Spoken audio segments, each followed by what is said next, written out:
మనం కృష్ణా జిల్లా గుడివాడ టిట్కో కాలనీ సమూహం ప్రాంగణంలో గుడివాడలో ఉన్నాం. మనం వెనకమాల చూస్తుంది జగనన్న సెంటు భూమి కాలనీకి సంబంధించిన ఇళ్ళు. అసంపూర్తిగా 5 సంవత్సరాల క్రితం జగన్మోహన్ రెడ్డి ప్రభుత్వం వచ్చిన తర్వాత జగనన్న సెంటు భూమి దాంట్లో ఇంటి నిర్మాణం కోసం ఏదైతే ప్రతిష్టాత్మకంగా ఆ పథకం అనేది ప్రవేశపెట్టి 5 సంవత్సరాల నుంచి ఈ మొండిగోడలు మీరు చూస్తున్నారు. ఈ పిల్లలతో అసంపూర్తిగా ఇలా ఉన్నాయి ఈ జగనన్న కాలనీ. ఇదే సరిహద్దులో ఇది మధ్యలో రోడ్డు, ఇక్కడ టిట్కో ఇళ్ళు. ఈ ఇంటిని చంద్రబాబు గవర్నమెంట్లో గత ప్రభుత్వం 2000 రాష్ట్రం విడిపోయిన తర్వాత ఏర్పడిన విభజిత ఆంధ్రప్రదేశ్లో మొట్టమొదటి ప్రభుత్వం చంద్రబాబు నాయుడు ప్రభుత్వం ఈ గృహాలను నిర్మించింది. దీన్ని 90% పూర్తి, గత ప్రభుత్వం 90% పూర్తి చేసిన దాన్ని ఒక 5 నెలల ముందు లబ్ధిదారులుగా ఏదైతే పేర్లు ఉన్నాయో దాంట్లో కూడా చాలా అవకతవకలు చేసి ఇమీడియట్లీగా మీరు ఈ గృహాలకు తాళాలు ఇస్తున్నాము, మీరు దీంట్లోకి వెళ్ళిపోవాలి ఇమీడియట్లీగా అని చెప్పేసి 10% సమస్యలు ఉన్నప్పటికీ కూడా వాళ్ళకి అది కంప్లీట్ చేయకుండా లబ్ధిదారులు బలవంతంగా ఈ గృహాల్లోకి మీరు రాకపోతే మేము వేరే వాళ్ళకి ఈ గృహాలు అప్పచెప్పేస్తాము, మీ పేర్లు తీసేస్తాం లబ్ధిదారు లిస్టులో నుంచి అని చెప్పేసి ఈ గృహాల్లోకి బలవంతంగా తీసుకొచ్చి పెట్టి వీళ్ళకి కనీసం ఎటువంటి వసతి, త్రాగునీరు, వాడుకోవటానికి నీటి వసతి లేకుండా ఇవి కొన్ని డబుల్ బెడ్రూము, కొన్ని సింగిల్ బెడ్రూము, 4 ఫ్లోర్ల సముదాయం. ఇవి 4వ ఫ్లోర్ వరకు ట్యాంకర్లు ఎవరైనా దాతలు నీళ్లు పంపిస్తే వాటిని పట్టుకుని 4వ ఫ్లోర్ వరకు ఆ బకెట్లతో, బిందెలతో వాళ్ళు 4 ఫ్లోర్లు ఎక్కాల్సిన పరిస్థితి. ఇక్కడ వీళ్ళ బాధలు వర్ణాతీతం. వీళ్ళ బాధలు ఏంటో వాళ్ళ మాటల్లోనే అడిగి తెలుసుకుందాం. ఈ టిట్కో గృహ లబ్ధిదారుల కష్టాలు ఏంటో వారి మాటల్లోనే తెలుసుకుందాం. నీళ్ళు లేకపోతే ఎలాగండి? మాకు నీళ్ళు కావాలి కదండి, మంచి నీళ్ళు తినటానికైనా నీళ్ళు కావాలిగా. అదేనండి ఇబ్బంది, చాలా ఇబ్బంది పడుతున్నామండి. ఈ సాయంత్రం పూట లైట్లు లేవు కదా? లైట్లు కూడా లేవండి, ఇబ్బంది అండి, చాలా ఇబ్బంది అండి. దొంగల భయం అండి, తాళాలకు అబ్బాలు కొట్టేస్తున్నారు, పాములు వస్తున్నాయండి, చీకట్లో నడవాలంటే భయం అండి.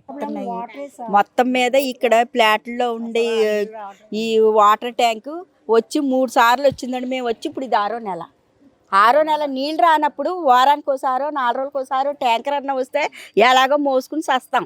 అది లేకుండా ఉంటే నీళ్ళు ఎక్కడికి వెళ్తామంటే అగో ఈ సెంటు స్థలం వాళ్ళు కట్టుకున్న వాళ్ళ దగ్గరికి వెళ్ళి వాళ్ళని కొంచెం అడిగి 2 డబ్బాలు తెచ్చుకుని వాడుకుంటున్నాం. ఎన్నాళ్ళు చేస్తామండి మేము?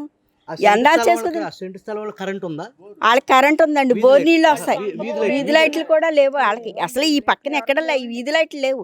మీరు 6:30కి వచ్చి ఒకసారి ఫోటోని తీసుకోండి. 6:30కి 7ంటికి వచ్చారంటే ఇంక అసలు ఏమి నడుతాయో కింద తెలీదు. మనం రావాలంటే భయం. ఆటో వాళ్ళు ఇక్కడ తీసుకొస్తేనే కానీ రాగలేము, లేకపోతే చార్జర్ లైట్ తీసుకుని రాగలదు. అది ఈ పరిస్థితి ఇలా ఉన్నది ఇక్కడ. ముందు వాటర్ లేదు, లైట్లు లేవు, ఇంకా తర్వాత సంగతి ఆసుపత్రులు ఇవన్నీ తర్వాత సంగతి. తర్వాత మీరు ఎవరైనా ఏ మాట వినొద్దు. మీరు వినకుండా చక్క వాటర్ ట్యాంక్ మీ ఇంటికి వచ్చేస్తుంది, మీరు వెళ్ళిపోండి అని మాకు తాళం ఇచ్చారు. అప్పుడే 5 నెలలు, ఇది 6వ నెల వచ్చింది మా దగ్గరికి. ఇప్పుడుకొచ్చి 3 సార్లు ట్యాంకీ వచ్చింది. గవర్నమెంట్ ట్యాంకీ 3 సార్లు వచ్చింది, బయట ప్రైవేట్ది 4 సార్లు వచ్చింది. అది మా పరిస్థితి. అది ఆ తెలుగుదేశం వాళ్ళు మొన్న కూడా పంపారు, వేళ వస్తుంది అన్నారు. ఆ అబ్బాయికి బాగోలేదని వేళ రాల.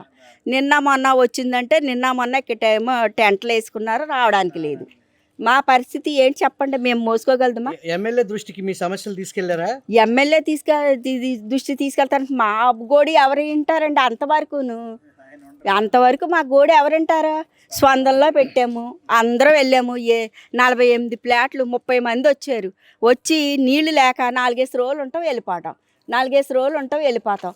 పిల్లలతో ఉన్న వాళ్ళైనా నీళ్ళు కావాలి కదా. అసలు ముందు నీళ్ళే కదా. తెల్లారు లేచిన కానించి పడుకునే దాకా ఉండలేకుండా ఉన్నాం. మేము ఇప్పుడు మళ్ళీ అద్దెకి వెళ్ళాలంటే 6,000 పెట్టుకోవాలి. మాకు అంత స్తోమత లేదు. ఇచ్చారు, అదే అందులో ఉండి శుభ్రంగా ఉండి ఉందామని ఎంతో సంతోషంగా వచ్చాం. కానీ నీళ్ళకి ఎంత బాధపడిపోతున్నాం. అసలు తిన్నది కూడా వంట పడతలా, నిద్ర ఉండలేదు రాత్రి కూడా. దీని గురించే బాధ అయిపోయింది. మేము ఎక్కడికి వెళ్తామండి నీళ్ళ కోసం? ఎక్కడికో వెళ్ళాలి, అక్కడేమో ఆయన తేలేరు, నేను మోయలేను. ఈ పరిస్థితిలో ఉన్నాం. ఎవరన్నా చెప్తుంటే మీరు ఎందుకు వెళ్ళిపోయారు ముందు, ఇప్పుడే ఎందుకు వెళ్ళారు అన్నాడు. మొన్న అక్కడ వెళ్ళి చెప్తుంటే నీళ్ళు రావట్లేదండి, మాకు నీళ్ళు చూడండి అని అడిగి వెళ్ళి చెప్తే మీరు అప్పుడే ఎందుకు వచ్చేసారండి నీళ్ళు లేకుండా అని అడుగుతున్నారు. తాళం ఇచ్చినప్పుడేమో మీకేమో ట్యాంకర్లు వచ్చేస్తాయి పట్టుకోండి అని చెప్పారు. ఇప్పుడేమో ఇలా చెప్తున్నారు. మేము ఏం చేయాలి చెప్పండి? మమ్మల్ని ఆదరించి వాళ్ళు ఎవరో లేరు, నా పిల్లలు కానీ నాకు కానీ ఎవరో లేరు. మా భార్య భర్తలు ఇద్దరు ఉండాలి.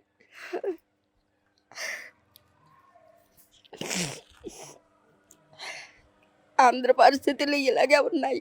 నీళ్ళు మట్టికి తెచ్చుకోలేకపోతున్నాం. కరెంట్ అంటారా, ఏదో వెళ్తే వెళ్తాం లేకపోతే లేదు. బయటికి ఏడైతే ఇంక బయటికి వెళ్ళి పని లేదు. ఇలా ఉన్నదండి మా పరిస్థితి. కొంచెం దయించి నీళ్ళు వచ్చినట్టు చూడండి. మేము వచ్చి 5 నెలలు అయింది సార్. మేము వచ్చి మాకైతే నీళ్లు వదులుతున్నారు, అందరికీ వదులుతున్నారు. అక్కడ ఏదో వాల్ కట్టేసేస్తే మీకు వస్తాయమ్మా అంటున్నారు. ఆ వదులుతుంటే అక్కడేమో నీళ్ళు ఏవో గొట్టాలు ప్రాబ్లంగా ఉందంట. ఆ గొట్టాల వల్ల మాకు నీళ్ళు ఎక్కట్లేదు సార్, అస్సలు రావట్లేదు నీళ్ళు. చాలా ప్రాబ్లం అయిపోతుంది సార్. 5 నెలలు అయింది మేము వచ్చి. నేనేమో ఫస్ట్ ఫ్లోర్లో ఉంటాను. కింద నుంచి మోసుకోవాలన్నా, ట్యాంక్ వచ్చినా మోసుకోవాలన్నా కూడా పెద్దవాళ్ళం కదా సార్, కొంచెం ఎత్తుకోలేకపోతున్నాం నీళ్ళు. చూడండి, నేను మంచం మీద పడితే నాకు చూసేవాళ్ళు కూడా లేరు. నా పరిస్థితి అలాగే ఉంది. నేను ఎవరితో చెప్పుకోవాలో అర్థం కాదు. కొనుక్కునే పరిస్థితి లేదు. ఒంటరి మహిళ పెన్షన్తో బ్రతుకుతున్నా. అటు వెళ్ళి ఇంటి అద్దె పెట్టుకుని గుడివాడలో ఉండే కెపాసిటీ లేదు. ఇక్కడ ఉండి పోనీ ఎలాగంటే ఇక్కడ నీళ్లు కొనుక్కునే పరిస్థితి లేదు. చచ్చిపోతున్నాం. A to Z మంచినీళ్ళే కదా సార్ మనకు అవసరం. తెల్లారు లేస్తే గొట్టాలు ఎక్కువ అని చెప్తున్నారు సార్. అది చూసేది వాళ్ళు కదా సార్. మేమేం చేస్తాము? ఎవరికి చెప్పాలో కూడా మాకు తెలియట్లేదు. 2 సార్లు కంప్లైంట్లు కూడా ఇచ్చాము సార్ మేము వెళ్ళి. ఎవ్వరూ మా గోడు పట్టించుకునే వాళ్ళు లేరు. 5 నీళ్ళు వచ్చిన వాళ్ళు ఉన్నారు. అప్పటి నుంచి అసలు నీళ్ళు లేవండి. ట్యాంకర్లు రావట్లా. ఎవరన్నా ఇస్తే పట్టుకుంటున్నాం, లేకపోతే లేదు. ఏంటి మరి 4వ ఫ్లోర్కి ఎలా? అసలు లేవండి. 3 ప్లాట్ల వాళ్ళకి లేవు, అసలు నీళ్ళు లేవు. మొత్తం 3 ప్లాట్ల వాళ్ళకి అస్సలు లేవు. 3 ఫ్లోర్లు లేవు అసలు. తాళాలు ఇచ్చేసి వెళ్ళిపోండి అంటే వచ్చేసాం. వాళ్ళ ప్రకారంగా వచ్చేసాం. నీళ్ళు లేకపోతే ఎట్లాగండి? అద్దులు కట్టుకోలేక కదా మేము వచ్చేసింది. నీళ్ళు లేకపోతే ఎట్లాగా? 1 రోజు అంటే 2 రోజులు అంటే పట్టుకుంటాం. ఈ లైట్లు ఎందుకు లేవు? లైట్లు ఉన్నాయా? అస్సలు లేవండి బాబు. నైట్ పూట రావాలంటే భయం వేస్తుంది. ఏ ఊరన్నా వెళ్ళి రావాలన్నా భయం వేస్తుంది. ఏంటో మరి పరిస్థితి తెలియట్లా. మరి స్థానిక ఎమ్మెల్యే దృష్టికి తీసుకెళ్లారు మీ సమస్యని? స్పందన దృష్టికి తీసుకెళ్లారు సార్. స్పందన తీసుకెళ్తే జగన్మోహన్ రెడ్డి చెప్పినట్టుగా స్పందన దృష్టికి తీసుకెళ్లారు సార్. వాటర్ లేక చాలా ఇబ్బంది పడుతున్నాం. కనీసం అన్నం తినడానికైనా వాటర్ అనేది కావాలి కదా సార్. ఆ వాటరే లేదు మాకు. 3 నెలలు అవుతుంది మేము వచ్చి. పిల్లలు ఎగ్జామ్స్ టైంలో ఎంత ఇబ్బంది పడ్డారో వెళ్ళడానికి కూడా. అయినా సరే ఆ పాపం ఇటువంటి ముసలోళ్ళు అందరూ ఉన్నాం గ్రౌండ్ ఫ్లోర్లో. ఎప్పుడో ఒకసారి ట్యాంక్ వస్తుంది. వచ్చినప్పుడు 1-2 బిందులైనా వాళ్ళు మోసుకోగలరా? మేమంటే మోయగలం. ఇప్పుడు 3rd ఫ్లోర్కి వెళ్ళాలంటే మేము ఎంత ఇబ్బంది పడుతున్నామో. మా సమస్యకి స్పందన ఇవ్వాలండి మీరు. ఏంటంటే జగన్ దానికి స్పందనకి 1902కి ఇస్తే వాళ్ళు ఎన్నో క్వశ్చన్లు వేస్తున్నారు కానీ అసలు పాయింట్కి రావట్లేదు. పెట్టేస్తున్నారు. మమ్మల్ని ఎవరు పట్టించుకునే వాళ్ళు లేరు. నీళ్ళకి మటుకు తెల్లారిన దగ్గర నుంచి మాకు వాటర్ ప్రాబ్లంగా ఉంది. వాటర్ తాగడానికి ప్రాబ్లం, మిగతా విషయాలకు కూడా ప్రాబ్లంగా ఉంది. ఎక్కడికి వెళ్ళడానికి లేదు. అది కాకుండా దొంగల భయం ఉంది. మొన్న డోర్ కొట్టాడు ఒకడు వచ్చి. ఒంటరిగా ఉంటున్నాం. మరి మాకు సేఫ్టీ లేదు. మరి డోర్ కొడితే ఎవరు బాబు అంటే జంప్ అయ్యాడు. కరెంట్ స్ట్రీట్ లైట్లు లేవు అసలు. స్ట్రీట్ లైట్ తాళాలు పగల కొట్టడం మేము లేనప్పుడు.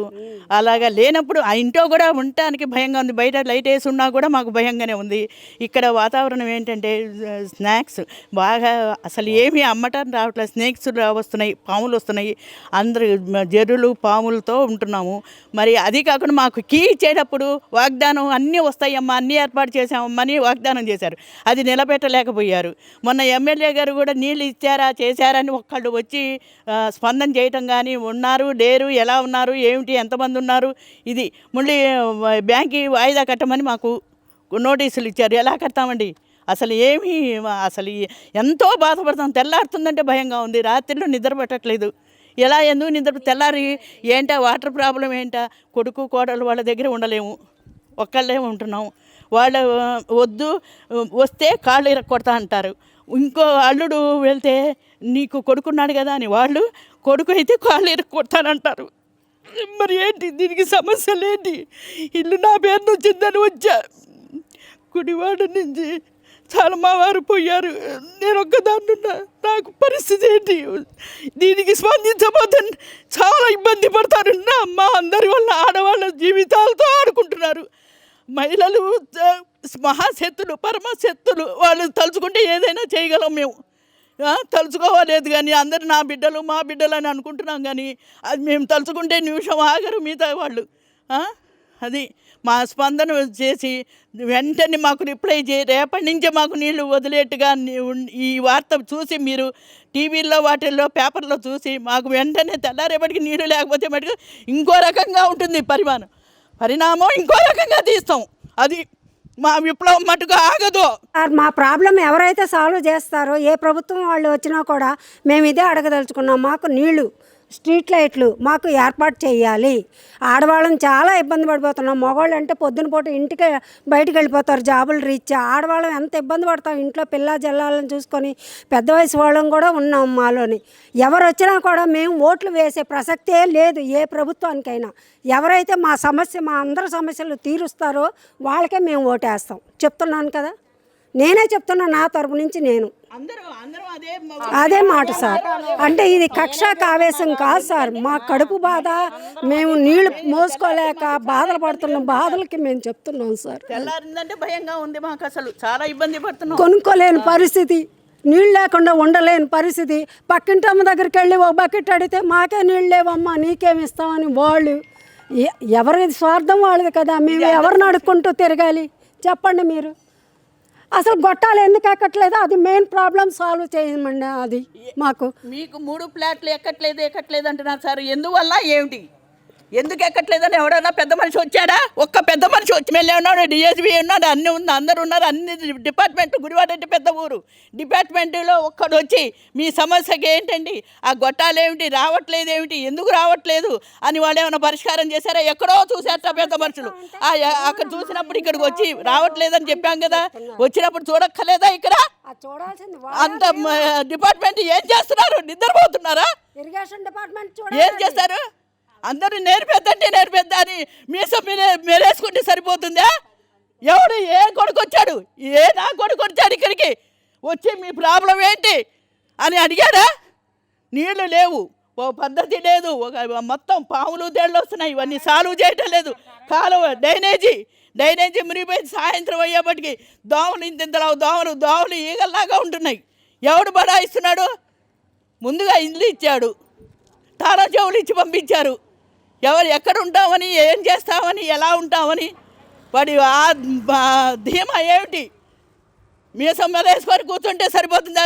ఈజీ చైర్ మీద ఎవరు ఏం చేశాడని, ప్రభుత్వానికి ఏం చేశాడని వాడు పదవి ఎక్కుతాడు. పదవిలో ఉన్నప్పుడు ఏం చేశాడని వాడు మళ్ళీ ఓటు కోసం వస్తాడు. ఇప్పుడు కూడా తలుపులు పగలగొడుతున్నారండి ఈ ప్రభుత్వం. మరి ఏం చేస్తుందనేమో. అసలు వాటర్ ప్రాబ్లం అంతా అసలు ఇక్కడ మామూలుగా లేదండి. ఇచ్చే వరకేమో ఒక మాట అండి, ఇచ్చిన తర్వాత ఏమో అసలు పట్టించుకోవట్లేదు. ఈ కొడాల నాని గారు మరి ఏం చేస్తున్నారేమో. అదేమంటే రుణమాఫీ చేసేస్తున్నారండి. కొడాల నాని గారు చెప్తారు రుణమాఫీ చేసేయమని. బ్యాంకులో మీరే పెట్టింది కాగితాలు తీసుకెళ్ళి పెట్టేయండి అన్నారు, పెట్టారు. పెట్టిన తర్వాత మేము రుణమాఫీ చేసేస్తామండి. ఇది అంత అసలు జరిగే పనేనండి ఇది. వాళ్ళు ఏమో నోటీసులు పంపిస్తున్నారండి, ఫోన్లు చేస్తున్నారు, మీరు కట్టకపోతే వడ్డీలు పడిపోతాయి, లేకపోతే తాళాలు వేస్తాం, సీల్ చేస్తామని చెప్తున్నారు. ఇది పేదలకు ఇల్లు అని ఇచ్చారు కదండి. ఇది ఎంతవరకు కరెక్టో మీరే చెప్పాలి. న్యాయమండి. అసలు ఎంత దారుణంగా ఉందంటే అంత దారుణంగా ఉందండి ఇక్కడ. మీరు వచ్చి ఒకసారి కొడాల నాని గారు ఒకసారి చూడండి. వచ్చి మీరు ఓట్లు అడగటం కాదు సార్, ఇక్కడికి వచ్చి చూడండి సార్ ఎలా ఉందో. అసలు వాటర్ రావట్లేదు, దోమలు పాములు ఎంత దారుణంగా ఉందంటే ఒక్కసారి మీరు ఓట్లు అటు ఆ ఏరియా ఈ ఏరియా తిరగటం కాదండి. ఒకసారి తిక్కోయిళ్ళకి రాండి. మీరు వచ్చి చూసి అప్పుడు మీరు మాట్లాడండి ఓటు గురించి. ఎవరైనా సరే వీళ్ళని లేదు వాళ్ళని లేదండి, ఓటు గురించి వచ్చి మాట్లాడినప్పుడు మీరు ఇవన్నీ సమస్యలన్నీ తీర్చాలండి. మీరు జగన్ కాలనీకి ఏమో లైట్లు వేసేసుకున్నారు మొత్తము. ఇక్కడ వచ్చేపాటికి అసలు మీరు 6-7 అయ్యేపాటికి ఇక్కడ ఎలా జరుగుతుందంటే అలా ఉందండి. అసలు అంత ఇదిగా ఉంది, భయం వేస్తుంది ఆడవాళ్ళు బయటకు వస్తాక. అసలు పాములు కానీ అసలు ఎవరు తలుపులు కొడుతున్నారో తెలియదు. గంజాయి తాగుతున్నారు ఇక్కడ మెయిన్. అది ఎక్కడెక్కడి నుంచో వచ్చి గంజాయిలు మందు తాగి నానా రచ్చ చేస్తున్నారండి సార్ ఇక్కడ. అది జరిగిన విషయం అక్కడ. మీరు ఎంతైనా మీ దయ ఉంటుంది. ఏదైనా ప్రాబ్లం, చాలా ప్రాబ్లం ఉందండి ఇక్కడ. మీరు దయచేసి మీరు అర్థం చేసుకొని ఓటు గురించి కాదండి, ముందు మా సమస్యలు తీర్చండి. మా సమస్యలు ఎవరు తీరుస్తారో వాళ్ళకే ఓటేస్తాం సార్. అది ధన్యవాదాలు. ఇది గుడివాడ పట్టణంలో టిట్కో కాలనీలో ప్రజల వేదన. గతంలో ఈ నియోజకవర్గంలో ఎమ్మెల్యేగా గెలిచిన వ్యక్తి కొడాలి నాని మంత్రిగా కూడా పనిచేస్తున్నారు. గతంలో 2 సార్లు ఎమ్మెల్యేగా మంత్రిగా కొనసాగినప్పటికీ వీళ్ళ కష్టాలు కనీసం గత ప్రభుత్వంలో చంద్రబాబు ప్రభుత్వంలో 90% కంప్లీట్ చేసిన ఈ గృహాలకు సంబంధించి 10% పనులు కూడా కంప్లీట్ చేయకుండా లబ్ధిదారుని బలవంతంగా బెదిరించి ఈ గృహాల్లోకి తాళాలు ఇచ్చి బంధుల దొడ్లాగా తోసి వీళ్ళ సమస్యల్ని కనీసం ప్రాథమిక సమస్యలను పట్టించుకోకుండా వీధి లైట్లు లేని ఒక మహా కాలనీ ఇది. కనీసం వీధి లైట్ ఏర్పాటు చేసే పరిస్థితి ఇక్కడ లేదు. వీళ్ళ వేదన వర్ణాతీతం. వాస్తవానికి ఎన్నికల సమయం వచ్చింది, కొడాలి నాని ఇప్పుడు ఓట్లు అడగటానికి వస్తారు, ఆయన్ని మేము నిలదీస్తాం అంటున్నారు ఈ బాధితులు. Telugu one over to studio.